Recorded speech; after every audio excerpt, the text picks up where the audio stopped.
మన ప్రభువును రక్షకుడైన యేసుక్రీస్తు శుభనామమున వందనాలు. ప్రియదేవుని సంగమ ప్రియదేవుని బిడ్డలారా, మన ఉదయకాల సమయం దేవుని వాక్యం ధ్యానించుకునే ముందుగా ప్రార్థన చేసుకుందాం. ప్రార్థన. కృపగల తండ్రి, దయగల యేసయ్యా, బంగారు పాదాలకు లేఖలైన వందనాలు, స్తుతులు, స్తోత్రములు. గతించిన రాత్రి అంతా నీ రెక్కల చాటును కాచి కాపాడి సంరక్షించిన దేవ, మన ఉదయకాల సమయం సజీవ లేఖను చేరి ప్రార్థించుండగా వాక్యమైన దేవుడు వాక్యం ద్వారా నాతో మాతో మాట్లాడి మీరే మహిమ ఘనత ప్రభావాలు పొందమని యేసునామమున నడుచున్నాను తండ్రి. ఆమేన్. ప్రియదేవుని సంగమ ప్రియదేవుని బిడ్డలను ఎడదముకు ఏర్పాటు చేయడం దీని వాక్య భాగము అపోస్తలుడైన పౌలు ఎఫెసీయులకు రాసిన పత్రిక 1వ అధ్యాయము 1 నుంచి 6 వచనాలు ధ్యానం చేసుకుందాము. అపోస్తలుడైన పౌలు ఎఫెసీయులకు రాసిన పత్రిక 1వ అధ్యాయము 1 నుంచి 6 వచనములు ఈ విధంగా రాయబడినవి. దేవుని చిత్తము వలన క్రీస్తు యేసు అపోస్తలుడైన పౌలు ఎఫెసీలోనున్న పరిశుద్ధులను క్రీస్తు యేసునందు విశ్వాసులైన వారికి శుభమని చెప్పి వ్రాయినది.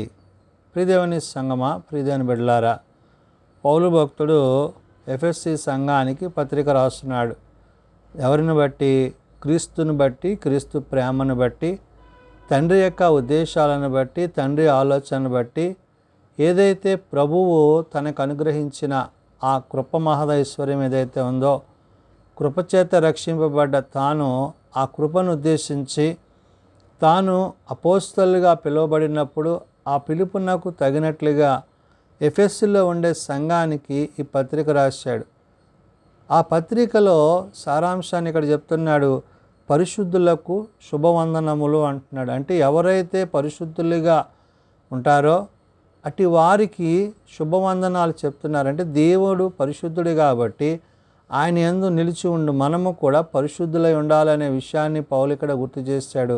కాబట్టి దేవుని చిత్తము వలన క్రీస్తు యేసు అపోస్తలుడైన పౌలు అంటున్నాడు. అంటే తండ్రి యొక్క చిత్తాన్ని, కుమారుడైన క్రీస్తు ప్రేమను కలిగి తాను ఏమైనాడంటే అపోస్తలుడైన పౌలు ఎఫెసీలో ఉన్న పరిశుద్ధులకు అంటున్నాడు. ఎఫెసీలో ఉండే పరిశుద్ధులు అంటే ప్రభు చేత, పరిశుద్ధాత్మ చేత, తండ్రి చేత ప్రేరేపింపబడి ఆత్మానుసారంగా జీవిస్తున్న వారిని గురించి చెప్తూ క్రీస్తు యేసునందు విశ్వాసులైన వారికి అంటున్నాడు. అంటే ఎవరైతే క్రీస్తు యేసునందు విశ్వాసం కలిగి ఉంటారో అట్టి విశ్వాసులను ఉద్దేశించి ఈ పత్రిక రాస్తూ శుభమని చెప్పున్నది.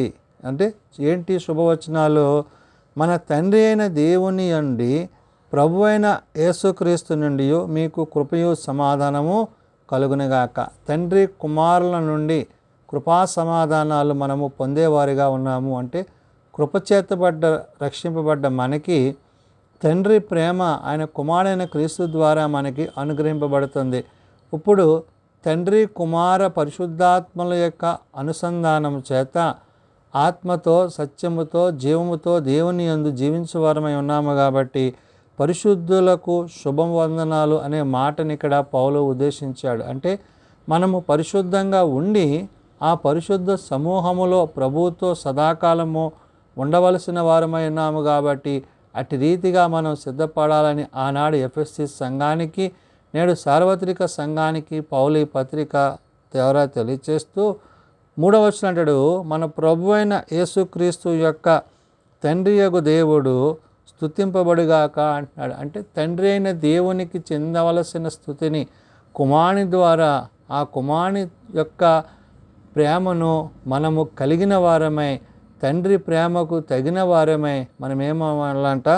కృతజ్ఞతాస్తుతులు. అంటే తండ్రిని స్తుతించు వారముగా ఉండాలి. అంటే మన స్తుతుల మీద ఆయన ఆసీనుడై ఉన్నాడు కాబట్టి స్తుతి సింహాసనాసీనుడైన దేవునిని నీవు స్తుతించు అనే విషయాన్ని సంఘానికి తెలియజేస్తున్నాడు. కాబట్టి మన ప్రభు అయిన యేసుక్రీస్తు యొక్క తండ్రి యగు దేవుడు స్తుతింపబడుగాక. ఆయన క్రీస్తునందు పరలోక విషయములో తండ్రి అంటే ఆత్మచేత ఎవరైతే నడిపింపబడతారో ఆ ఆత్మ సంబంధములైన వారు తండ్రి కుమారుల యొక్క సంబంధాన్ని కలిగి ఉంటారు. అంటే యేసుక్రీస్తు ప్రభువారు పరమునకు ఆయన ప్రయాణమవుతూ ఆదరణకర్త అయిన పరిశుద్ధాత్మను మన మధ్య ఉంచారు. కాబట్టి ఆ ఆత్మ చేత మనము నడిపింపబడాలని పౌలు ఇక్కడ గుర్తు చేశాడు. కాబట్టి ఆయన క్రీస్తునందు పరలోక విషయములో ఆత్మ సంబంధమైన ప్రతి ఆశీర్వాదం అనుగ్రహించెను అంటున్నాడు. అంటే దేవుడు ఉండే పరలోకములో ఆయన బిడలుగా ఉన్నవారు, పరిశుద్ధులైన వారు ఆ ఆశీర్వాదాలు దీవెనలు పొందుకోవడానికి అర్హత కలిగిన వారు ఉన్నారు. కాబట్టి అట్టి పరిశుద్ధతను కలిగిన వారమై మనం ఉండాలని ఆనాడు ఎఫెసీ సంఘానికి, నేడు సార్వత్రిక సంఘానికి పౌలు తెలియజేస్తున్న మాటలు. కాబట్టి ఇక్కడ ఆ క్రీస్తునందు, ఎవరు తండ్రి అయిన కుమారుడైన క్రీస్తునందు మనం ఏమైనా పరలోక విషయములో, అంటే పరలోక సంబంధమైన విషయాల్లో ఆత్మ సంబంధమైన ప్రతి ఆశీర్వాదము మనకు అనుగ్రహించును అంటున్నాడు. ఆత్మ సంబంధమైన ప్రతి ఆశీర్వాదము ఇది పరలోక సంబంధమైన దేవుని యొద్ద నుండి మనకి అనుగ్రహింపబడేదనే విషయాన్ని పౌలు ఇక్కడ గుర్తు చేస్తూ, ఎట్లనగా తన ప్రియుని యందు తాను ఉచితముగా మనకు అనుగ్రహించిన తన కృపామహిమకు కీర్తి కలుగునట్లు తన చిత్త ప్రకారమైన దయాసంకల్పము చొప్పున యేసుక్రీస్తు ద్వారా తనకు కుమారులనుగా స్వీకరించుటకై మనలను ముందుగా తన కోసము నిర్ణయించుకొని, మనము తన ఎదుట పరిశుద్ధులమును నిర్దోషులమునై ఉండవలెనని జగత్తు పునాది వేయబడక మునిపే ప్రేమ చేత ఆయన క్రీస్తులో మనలను ఏర్పరచుకొనెను.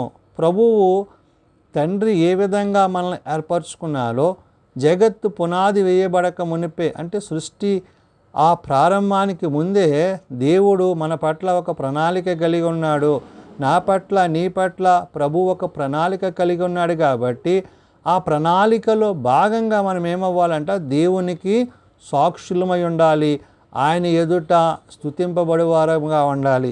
కాబట్టి పౌలు అంటున్నాడు, ఎట్లనగా తన ప్రియుని యందు తాను ఉచితముగా, అంటే తండ్రి యందు కుమారుడు ఎలాగైతే ఉచితమైన ప్రేమ కలిగి ఉన్నాడో అట్టి రీతిగా మనకు అనుగ్రహించిన తన కృపా మహిమకు, అంటే ఎవరు ప్రభు ద్వారా మనకు అనుగ్రహింపబడిన ఈ కృపామహిమ ఏదైతే ఉందో దానికి కీర్తి కలుగున్నట్లు, అంటే పరలోకంలో ఉన్న దేవునికి, ఆ యొక్క స్తుతింపబడుతున్న దేవునికి కీర్తి కలుగునట్లు, మహిమ కలుగునట్లు ఇవన్నీ జరగవలసి ఉన్నదనే విషయాన్ని ప్రభు గుర్తు చేస్తూ, తన చిత్త ప్రకారమైన దయా సంకల్పము చొప్పున, ఎవరో తండ్రి చిత్తం ఏమైనదో ఆ చిత్తాన్ని జరిగించిన కుమారుని బట్టి, ఆ కుమారుని యందు విశ్వాసం ఉంచిన పరిశుద్ధులకు ఈ యొక్క సమస్తాన్ని, అంటే దయా సంకల్పం ఏదైతే ఉందో ఆయన దయచేత, ఆయన కృపచేత రక్షింపబడ్డ మనము ఆ దయా సంకల్పాన్ని కలిగిన వారమై ఏమై ఉంటామంట, యేసుక్రీస్తు ద్వారా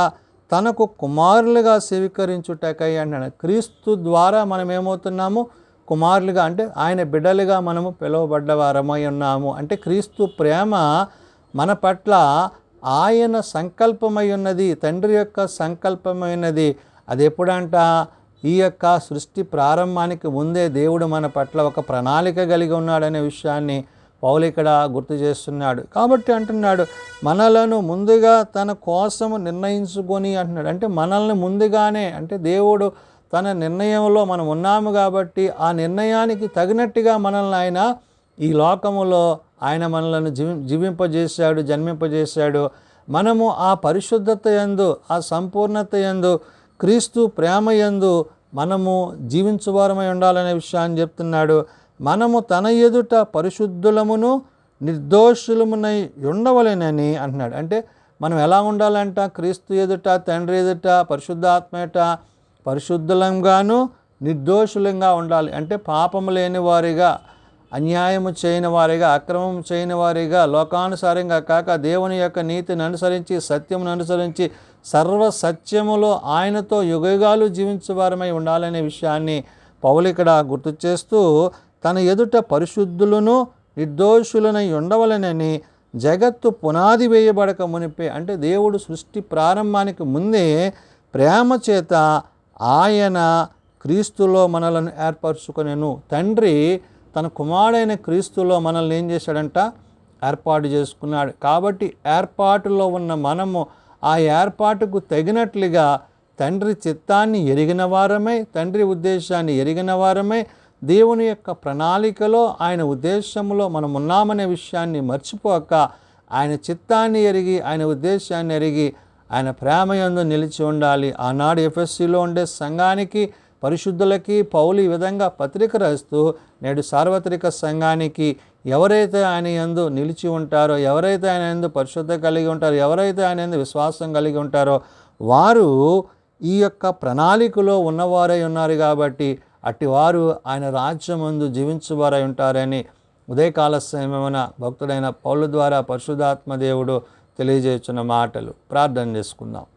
ప్రేమ నమ్మకం కలిగిన మా తండ్రి, కృప కలిగిన దేవ, నిజమైన ఆయన నీ ప్రణాళికలో నాయనా ముందుగానే మా పట్ల నువ్వు ఒక ప్రణాళిక కలిగి ఉన్నావని తండ్రి, నీ కుమారుడైన క్రీస్తునందు మేము జీవించువారమై సత్యమును అనుసరించి నీతిని అనుసరించి క్రీస్తు ప్రేమయందు నిలిచిన వారమై తండ్రి, నీవు మొదట మమ్మలను ప్రేమించి మమ్మలను సంరక్షించి కాపాడిన విధానాన్ని బట్టి వందనాలు.